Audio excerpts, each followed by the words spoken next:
Welcome to A Guide to Every Deck in Legacy. Today we're looking at Delver.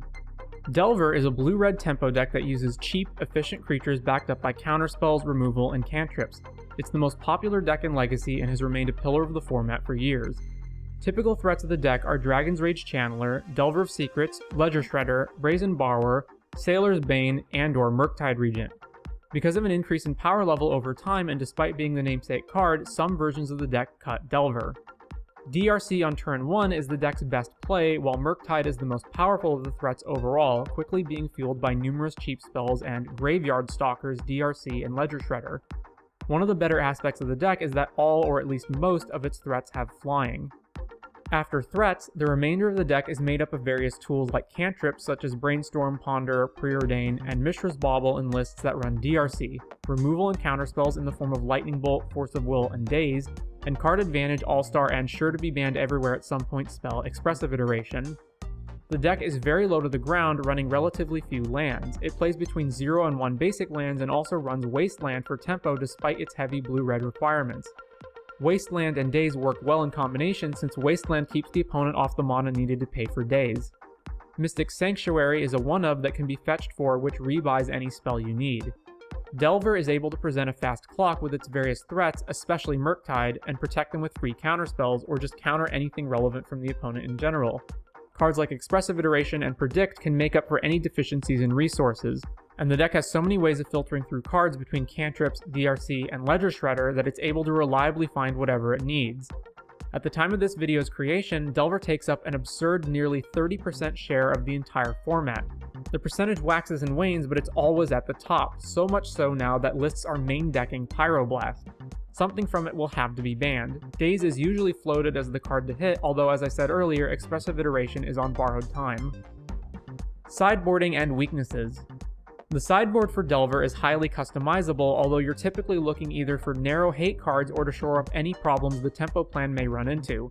All the usual suspects are present, such as Artifact Hate, Graveyard Hate, more counterspells, more removal, etc.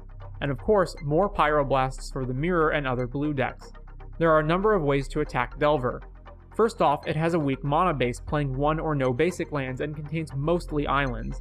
It can be hit by all kinds of land hate like Wasteland, Choke, Back to Basics, Blood Moon, Ruination, etc. Secondly, while it has a solid tempo game plan, it can still be outraced or outvalued by control, midrange, etc.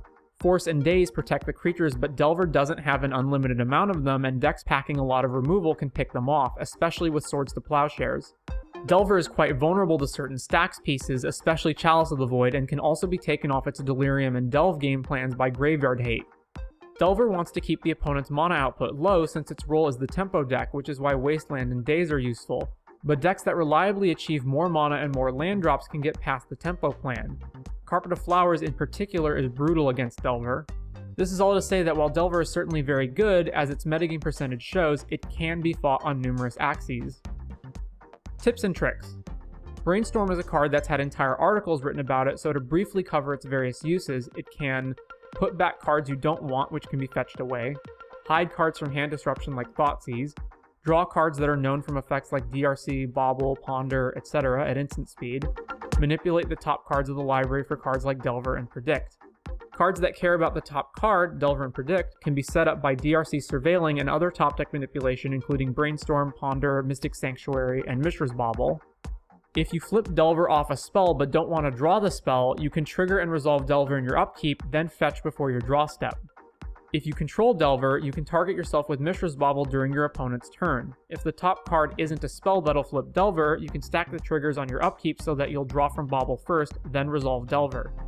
Predict can also target the opponent if you know their top card, for example from Mishra's Bauble.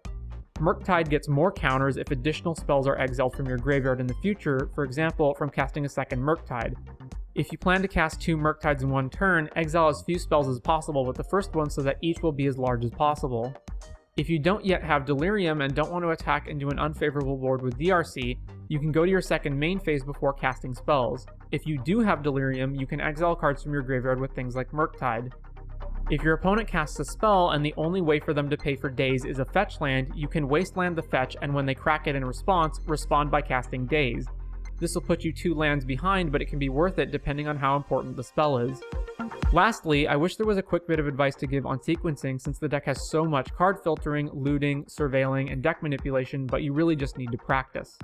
I hope you've enjoyed this look at Delver. I want to give special thanks to my local Legacy community and longtime Delver player SD for discussing the deck's finer points. You can find additional resources, such as an up-to-date deck list, in the description.